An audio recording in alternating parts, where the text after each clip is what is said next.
बिस्मिल्लाहिर्रहमानिर्रहीम। अस्सलाम वालेकुम नाजरीन, मैं हूं आपकी होस्ट सोनिया नाज और आप देख रहे हैं मोरक टीवी। जैसा कि आप सब जानते हैं कि मोरक टीवी का विजन क्या है, अपनी ग्रास रूट लेवल कम्युनिटी को अपलिफ्ट करना, उनके प्रॉब्लम्स, उनके मसले, उनके मसाइल आम आवाम और आला हकाम तक लेके जाना और अपनी ट्रांसजेंडर कम्युनिटी की स्किल्स, उनकी आर्ट, उनके टैलेंट को प्रमोट करना और अपनी एम्पावर्ड और प्रिविलेज्ड ट्रांसजेंडर्स को प्रेजेंट करना ताकि लोगों को पता चले कि इनमें कितना आर्ट है, इनमें कितना टैलेंट है।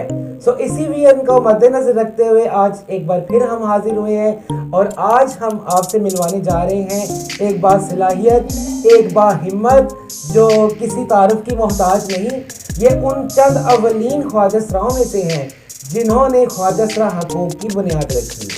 ये एक्टिविज़म, ये एक्टिविस्ट, ये अल्फाज हम आए दिन सुनते रहते हैं और हमें ये भी तो जानना चाहिए कि ये एक्टिविज़म स्टार्ट कहाँ से हुआ, उसके पायनीर में कौन है, उसके फाउंडर्स में कौन है। कि ये वो ख्वाजसरा हैं जिन्होंने ना सिर्फ कौमी सतह पे बल्कि बैनुल अक़वामी सतह पे अपनी कम्युनिटी को रिप्रेजेंट किया और एक पॉजिटिव मैसेज कन्वे किया।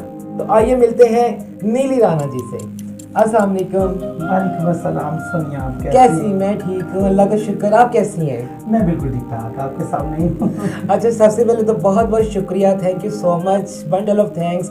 आप हमारे प्रोग्राम में तशरीफ़ लाई और हम आपको दिल की गहराइयों से वेलकम कहते हैं। Thank you so much Sonia. एक तो बड़ी खूबसूरत चीज़ लगी मुझे कि जो हमने एक स्ट्रगल था, तो जो ख्वाहिशें थी, जो ख्वाब थे, वो थोड़े थोड़े पूरे होते हुए नज़र आ रहे हैं। जिस तरह आप एक टीवी एंकर की होस्ट की शक्ल में, मेरे लिए तो बहुत फ़ख्र की बात है कि मेरी कम्युनिटी इस तरह से शो एक बना के प्रोग्राम और हम पब्लिक कर रहे हैं और हमारी कम्युनिटी ही कर रही है। और यही एक चीज़ जो सामने आने की ज़रूरत थी वो आज अपनी ज़िंदगी में देख रही है। Thank you so much, thank you so much. आपकी हौसला अफजाई का और आपकी इतनी ढेर सारी तारीफ़ों का, एप्रिसिएशन का बहुत बहुत शुक्रिया। अच्छा नीली जी, मैं तो जानती हूँ माशाल्लाह आपकी एबिलिटीज़ के बारे में और हमारे व्यूअर्स जानना चाहेंगे कि आपने ये एक्टिविज़म का जो स्टेप आपने लिया, ये आपने किस सन में स्टार्ट किया? मैंने 1927 से स्टार्ट किया था, छोटी सी चीज़ पैदाइशी पर्ची से, कम्युनिटी की सोशल वेलफेयर डिपार्टमेंट का एक टाउन हॉल के अंदर लाहौर में एक ऑफिस है। अच्छा। वहाँ से तो वहाँ से चीज़ छोटी कंपेन स्टार्ट करते करते पता ही नहीं चला हम क्या क्या करते रहे, चीज़ें कम्युनिटी के लिए कहाँ कहाँ लड़ते रहे हैं। तो अब आके चीज़ें जब अब पहले मैं जिस दिन लाहौर से कदम उठाया था अकेली थी, अब तो माशाल्लाह इतनी सारी हमारी चेन स्ट्रॉन्ग हो चुकी है, कम्युनिटी की पावर हो चुकी है कि अब हर गली में, हर मतलब मोहल्ले में हमारी कम्युनिटी मेंबर्स जो बच्चियाँ आ रही हैं वो एक्टिविस्ट हैं। तो मसला ये है कि काम करना, जिस तरह मेरे पास क्वालिफिकेशन नहीं थी और ना ही मेरे पास कोई ऐसा तजर्बा था। जब मैंने स्टार्ट किया तो मुझे हमारे बड़े गुरु थे, तो वो मुझे कहते थे ये पागल है, पागलों की तरह फिरती रहती है, क्या होगा, कुछ नहीं हो सकता।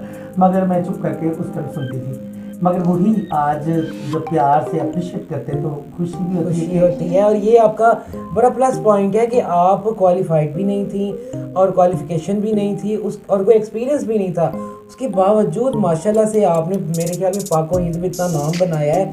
और हम कहीं किसी गली कूचे में, किसी चैनल पे, हम कहीं भी चले गए तो हमसे पहला सवाल ये होता है आप नीली राना को जानते हैं। तो वो इतनी खुशी, इतनी एक्साइटमेंट होती है कि माशाल्लाह आपका अल्लाह पाक ने इतनी इज्जत, इतनी शोहरत अता फरमाई और आपने बहुत स्ट्रगल किया। मसला तो ये होता है कि हम अपने बड़ों से भी सीखते हैं। मैं अभी तक सीखती हूँ क्योंकि मैं कंप्लीट कभी नहीं हो सकती, कोई भी इंसान ऐसा है, क्योंकि शायद बहुत सारी चीज़ें रोज़ नए दिन निकलो तो नहीं एक बात इंसान सीखता है, तो पता चलता कि हो ये तो मैंने सीखा ही नहीं। ये आपकी बात बिल्कुल सही है कि सीखने का जो अमल है वो कभी भी ख़त्म नहीं होता, ये चलता रहता है। बिल्कुल ऐसा कि जो भी दिल से इंसान चीज़ करता है ना, अगर कोई, मैं जिस तरह वायलेंस के केसेस हैं, प्रैक्टिकल है, पुलिस स्टेशनों में है, पुलिस को सस्पेंड किया, अब तो बहुत सारे हमारे सेल्फी एक्टिविस्ट भी बहुत सारे आ गए बच्चे। मसला ये है कि हमें हिम्मत कभी नहीं हारनी चाहिए। बिल्कुल ऐसा ही है। अगर कोई भी चीज़ अचीव करनी है तो अपनी जो जिस चीज़ की तान लो ना, आप हार जीत तो होती रहती है। बिल्कुल जिंदगी का हिस्सा है। अगर स्टार्ट करते हैं, दिल से करते हैं, अगर हमारे साथ अपने साथ कोई वायलेंस हुआ ना, तो अगर हम उस चीज़ के ऊपर काम कर रहे हैं तो हमें वही तकलीफ याद आती है कि जिस अच्छा, कौन सी ऐसी वजह थी कि जिस चीज़ ने आपको मजबूर किया कि एक्टिविज़म होना चाहिए, इसकी ज़रूरत है, ख्वाजसरा के हकूक़ होने चाहिए, इनके राइट्स पे बात होनी चाहिए, कौन सी ऐसी बात थी जिसने आपको मजबूर किया? अच्छा, 1987 की बात है, स्टार्ट की तो एक हम लोग फंक्शन करते थे, लोगों की शादियों में इनवाइट करते थे, जाते थे, परफॉर्म करते थे, वहाँ से अपने लिए रिजल्ट कमाते थे। ऐसा ही लाहौर में एक इलाका है बंसपुरा, हम लोग फंक्शन करने के लिए गए, तो उस दिन लोगों ने बहुत ज़्यादा ड्रिंक की हुई थी और वो एक क़यामत की रात थी शायद, क्योंकि उस रात हम लोगों को मतलब सड़कों पे घसीटा गया, मारा गया, इतना कि उन्होंने अजियत दी कि उस दिन मतलब अल्लाह के अगर यही दुआ करें कि अल्लाह ताला बस अब और तकलीफ नहीं सही जाती तो बस ख़त्म कर दो। मगर शायद लड़ना था। फिर उसी दरमियान में वो वायलेंस एक हुआ पूरी रात का, तो बड़ी तकलीफ है। पुलिस स्टेशन गए सुबह, तो उन्होंने कहा कि आप लोग की वजह से आप लोग ना तैयार होकर जाते तो आप ना गुमराह करें लोगों को। इस तरह की लैंग्वेज थी पुलिस। अच्छा, बजाय कि पुलिस उसके ऊपर कोई मतलब स्टेप लेती, कोई एक्शन लेती, उल्टा उन्होंने आपसे कहा कि आप तैयार ना हो के चले तो ना होता। और वो रात उन्होंने, मुझे प्यास लगी थी, उन्होंने मुझे पानी नहीं पिलाया था। Oh my God. और मुझे मतलब सड़क पे घसीटते थे बालों से और दीवारों में टकरे लगवाते थे, मोजरों से मार रहे थे, और वो मेरे जिस्म का कोई हिस्सा नहीं बचा था जहाँ पे मतलब कोई निशान ना पड़ा। उसका कसूर, इसमें क्या कसूर था आपका ऐसा? कि बस एक इंडियन और पंजाबी गाने के ऊपर उनका लड़ाई हुई, तो कि आप वही लोग कह रहे थे, कुछ लोग इंडियन लगाए, कुछ लोग तो वहाँ पे, तो उस रात खैर बच के तो आ गए। कुछ लोगों के साथ बहुत ज़्यादा रेप हुए, मैं मार खाई पूरी रात सड़क के ऊपर, तो खैर बड़ी तकलीफ से गुजरी। तो उस रात के बाद वो मुझे रात हमेशा डसती थी। फिर कुछ 2-3 माह गुजरे, फिर लाहौर में फंक्शन करने गए, तो वैसा वाक़या स्टार्ट हुआ, तो मैंने 2 मंजिलों से नीचे लटकी, मेरे पाँव की हड्डी टूट गई और 6 माह में पड़ी रही। और फिर मैंने 6 माह मेरे अंदर वही एक जहर घुलता के, पहले मैं सोचा कि मैं खुदकुशी कर लूँ, मर जाऊँ, फिर मैंने कहा अगर मैं मर जाऊँगी ये चीज़ें नहीं रुक सकती, लड़ना तो है। फिर मैंने कदम निकाले और मैं निकली। फिर मैं वकीलों के पास जाती थी, बैठी रहती थी, बातें सुनती थी। फिर वो सोशल वेलफेयर डिपार्टमेंट पैदाइशी पर्ची से शुरू किया, फिर लोगों से लिंक डेवलप होने शुरू हुए, फिर जाके प्रोसेस स्टार्ट हुआ। अब लोग तो कहते हैं कि मैं ज़रा थोड़ी स्ट्रेट फॉरवर्ड उसी की बात करती हूँ, लोग अब झूठ बोलते हैं, हम इतने सालों से काम कर रहे तो शायद हिस्ट्री नहीं होती, मगर आपने कुछ किया हो तो आपका काम भी बोलता है। बिल्कुल ऐसा। अगर मैं उस टाइम खुदकुशी कर लेती, कुछ भी करती, जो कहती दफा करो मेरे साथ हो गया, होता तो हो किसी का नहीं। अब जब आप काम करते, अपने लिए हर कोई जीता है, जब आप दूसरों के लिए जीते हैं ना तो जिंदगी वो, तो मैं तो अपने लोगों के लिए जी रही हूँ। बिल्कुल। तो मतलब अब तो पहले तो मैं करती थी कि मैं अपनी कम्युनिटी के लिए भी करती हूँ, अब तो मैंने इंसानियत के लिए चीज़ें स्टार्ट कर ली है। मैं समझती हूँ नीली जी, आपकी अजमत को सलाम है कि अगर आप चाहती तो उस वक्त गिव अप कर सकती थी, या अगर आप चाहती तो उस वक्त अब दूसरे लोगों की तरह एक साइड पे हो जाती, लेकिन आपने मेरे हिसाब से बहुत सारी मुखालफत भी बर्दाश्त की होगी। किन किन मुश्किलात का सामना करना पड़ा आपको? रास्ता कोई भी हो, मुश्किलें तो बहुत ज़्यादा होती हैं। बिल्कुल। आपको कम्युनिटी की भी बातें सुननी पड़ती, जब कोई आप सुनवाई नहीं होती, तो जब आप कदम उठाते हैं तो आपके लोग ही आपको कीचड़ भी उछालते हैं, बातें भी करते हैं, बहुत सारी चीज़ें होती हैं, मगर उस टाइम आपको बर्दाश्त करना भी बहुत ज़रूरी होता है। मगर जब कैंपेन चलती है, चीज़ें अच्छी होनी शुरू होती है, तो वही आपको लोग अप्रिशिएट कर रहे होते हैं। तो अपनी स्ट्रगल किसी के कहने पे मत रोके। आपने अगर अच्छी चीज़ करनी है कोई, आप अल्लाह को पता है, आपको किसी इंसान से सिला नहीं लेना। जिस तरह हज़रत अली का कौल है, नेकी जिसके साथ नेकी करोगे उसकी शर से डरो, मगर अपना काम कभी नहीं रोकना चाहिए। ये एक सदका जारिया है। तो किसी को आप जब तकलीफ से निकालते हैं, तो वो एक मजलूम इंसान, हमारी कम्युनिटी में बहुत सारे होते हैं कि उनको पता नहीं होता कि माँ बाप पीछे नहीं जाएगा, बहन भाई नहीं जाएंगे, कोई भी नहीं जाएगा जब मुसीबत में।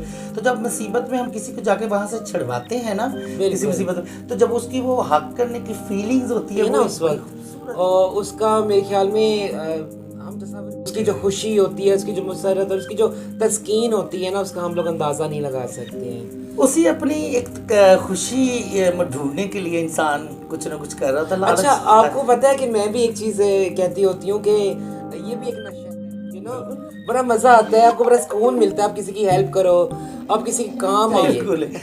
देखो, इंसानियत को इंसानियत के काम आना बहुत ज़रूरी है। और इंसान तो हम पैदा तो इंसान होते हैं, मगर इंसानियत होना बड़ा ज़रूरी है। मैं खुद अपने आप को इंसान बनाने की कोशिश कर रही हूँ। बस वो किसी ने क्या खूब कहा है ना, पहले हमें इंसान बनने की ज़रूरत है। बिल्कुल। और वही आपने कोशिश की कि मैं कोशिश कर रही हूँ, शायद मैं नहीं बन सकी, मैं कोशिश कर रही हूँ। बेशक आप एक बहुत अजीम इंसान है, ये मैं नहीं, ये पूरी दुनिया जानती है।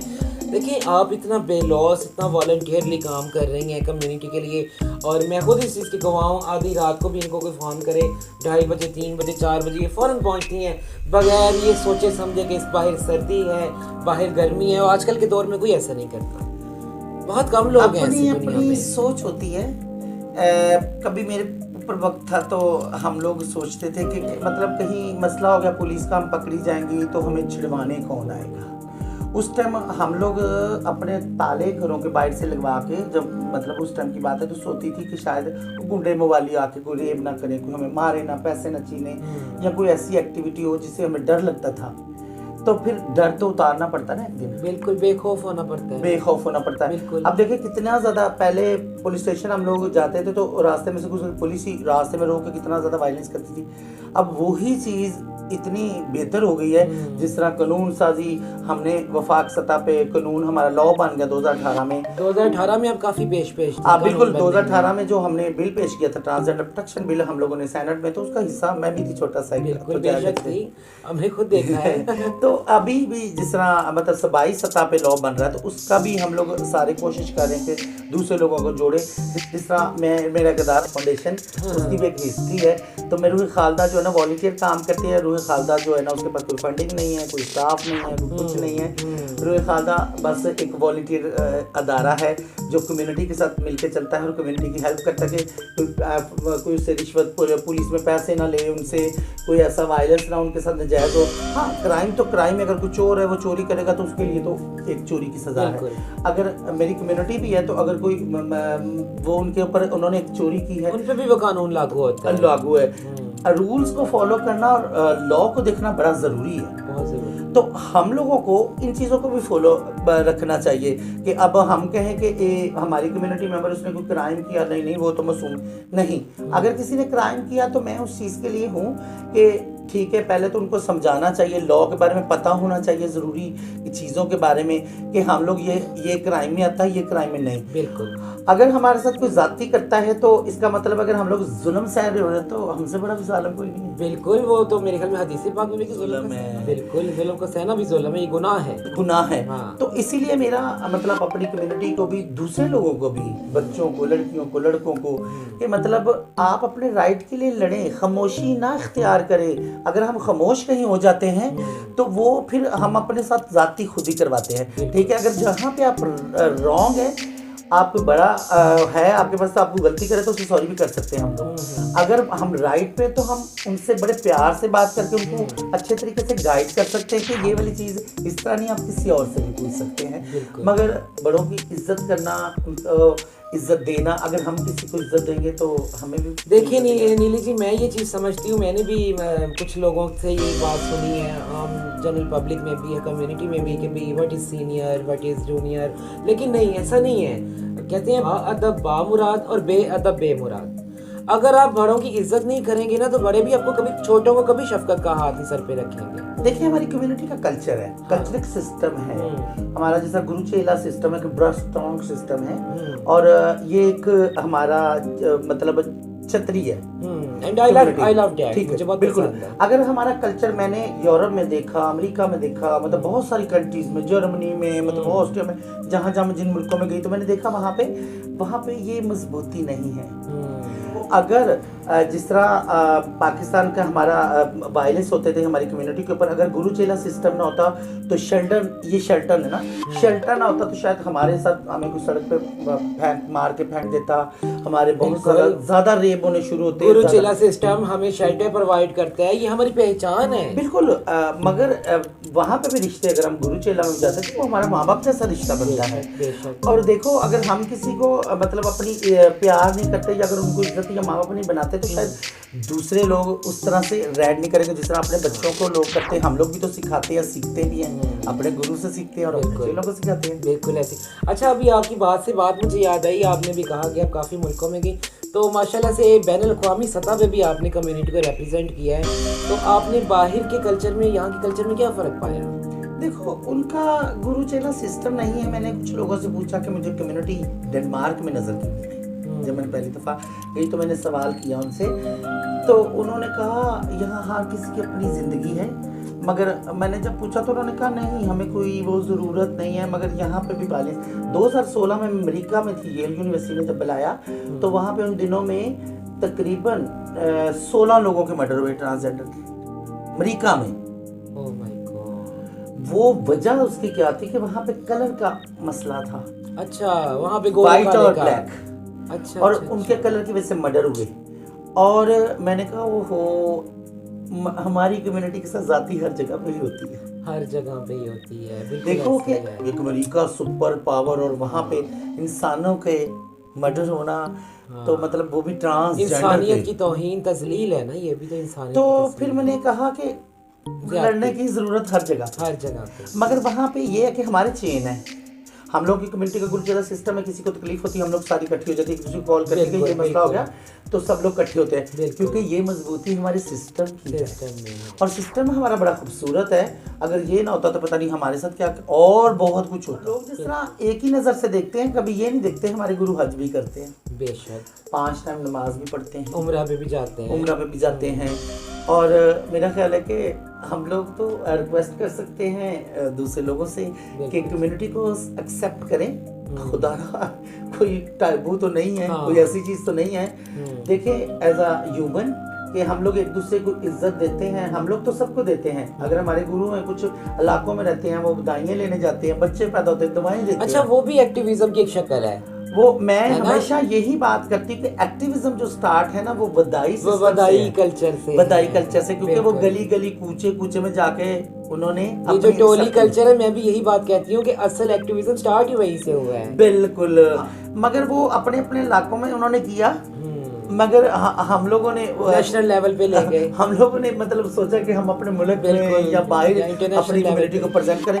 और देखो वो कितना अप्रिशिएट करते हैं कि अगर हम लोग देखते हैं, मैंने काफ़ी सारे मर्डर के केस देखे हैं, वायलेंस के ज़्यादा प्रैक्टिकल वर्क जो है ना मेरा पुलिस स्टेशनों में कि मैंने पुलिस को काफ़ी सेंसिटाइज किया। मेरे को काम गई हूँ तो हो गया, तो मैं पूरी रात। अच्छा, उसका मैं समझती हूँ उसकी वजह शायद ये कि आपने जब इनिशिएटिव लिया एक्टिविज्म का, तो आपका जो फर्स्ट जहाँ से आपने समझा कि इस चीज़ की बहुत ज़रूरत है वो वायलेंस केस था, वो फंक्शन वाला जो आपने वायलेंस मेरे साथ भी हुआ ना, आपके साथ वायलेंस हुआ, फिर आपने उसी से स्टार्ट लिया और उसने आपने सोचा कि जो मेरे साथ हुआ किसी और के साथ ना हो। जिस तरह अभी किसी को भी इस तरह का वायलेंस होता है या किसी फंक्शन पे या किसी मेले पे फौरन पहुंचती हैं, तो मुझे वो चीज़ अपनी पूरी हिस्ट्री याद आ जाती है। आप फौरन पहुंचती हैं, तो मुझे वो तकलीफ याद आती क्योंकि मैं उस तकलीफ से गुजर चुकी हूँ, तो मुझे वो वाली तकलीफ दोबारा जख्म ताज़ा हो जाता है। बस यही चीज़ मैं कहती हूँ कि जिस इंसान ने जो एक्सपीरियंस उसकी लाइफ में हुए हो, वो उन चीज़ों से गुजरा हो ना, जो दर्द वो महसूस कर सकते हैं ना, वो दूसरा इंसान महसूस कभी नहीं कर सकता।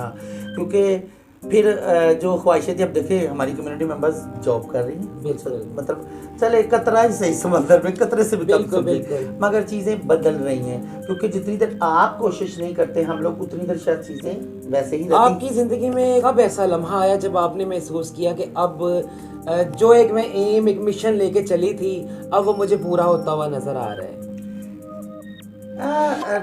बहुत सारी कोई कैंपेन जब चलती है ना, तो अपने एक रियासत में चीज़ों को बदलना है, टाइम ज़रूर लगता है, पूरी तरह कभी नहीं बदलती, कुछ ना कुछ रह जाता है।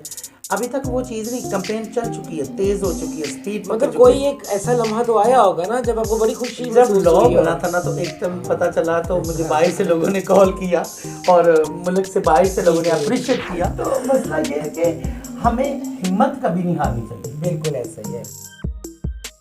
तो नाजरीन, आपने सुनी आज हमारी नीली जी की बातें हैं। वैसे मैं जिस नतीजे पे पहुंची हूँ ना कि वायलेंस कल भी था, वायलेंस आज भी है, और वायलेंस ही बुनियादी वजह है जिस पे ख्वाजा के हकूक़ को पामाल किया जाता है। अभी तक ना कुछ चीज़ें होने की, जब लॉ बन जाएंगे उसको मतलब बहुत सारे इदारों में जहाँ पे चीज़ों को भेजने की ज़रूरत है। छोटी सतह पे भी ना हम लोग कहते हैं ना, ये जो गांव है या मतलब वहाँ पे भी चीज़ें अब ना सोशल मीडिया के ज़रिए चीज़ें हाईलाइट हो जाती है फौरन। बिल्कुल, पहले अगर चले जाए सोशल मीडिया इतना ज़्यादा नहीं था तो चीज़ें हाईलाइट नहीं होती थी। बिल्कुल ऐसे ही है। अब पता चल जाता फलानी जगह वायलेंस हुआ। नहीं, मेरा तो मोटो ये है कि जियो और जीने दो, इज़्ज़त करो, इज़्ज़त करवाओ। अब वो दौर नहीं, पत्थर के ज़माने में नहीं रहते कि आप किसी मजलूम को आते रहोगे वो दबता चला जाएगा, ऐसा नहीं है। चीज़ें चेंज हो चुकी हैं। वक्त और हालात बदल चुके हैं, हमें भी मेरे ख्याल में वक्त और हालात के मुताबिक माशरे को भी अब सुधार लाना चाहिए, अपने आप में बदलाव लाना चाहिए। तो मुझे उम्मीद है कि आपको भी हमारी नीली जी से गुफ्तगू करके उनकी बातें, उनकी प्यारी प्यारी खरी और सच्ची बातें सुन के आपको अच्छा लगा होगा। इंशाल्लाह फिर हाजिर होंगे एक नई एपिसोड के साथ, एक नई सरप्राइजिंग पर्सनैलिटी के साथ, एक मुनफरद अंदाज के साथ। जुड़े रहिए हमारे साथ और देखते रहिए मोरक टीवी। अल्लाह ने के बाद। अगर आपको हमारा प्रोग्राम अच्छा लगा तो मोरक टीवी के चैनल को सब्सक्राइब कीजिए और बेल आइकन को प्रेस कीजिए ताकि आपको हमारी हर नई आने वाली एपिसोड फौरी मिल सके। मोरक शो को लाइक और शेयर करना ना भूलिएगा। अगर आपको हमारे ट्रांसजेंडर्स का टैलेंट पसंद आया तो उनकी सपोर्ट और प्रमोशन के लिए आप स्क्रीन पर दिए गए नंबर पर कांटेक्ट कर सकते हैं। अपनी मेज़बान सोनिया नाज को इजाज़त दीजिए। अल्लाह ने के बाद।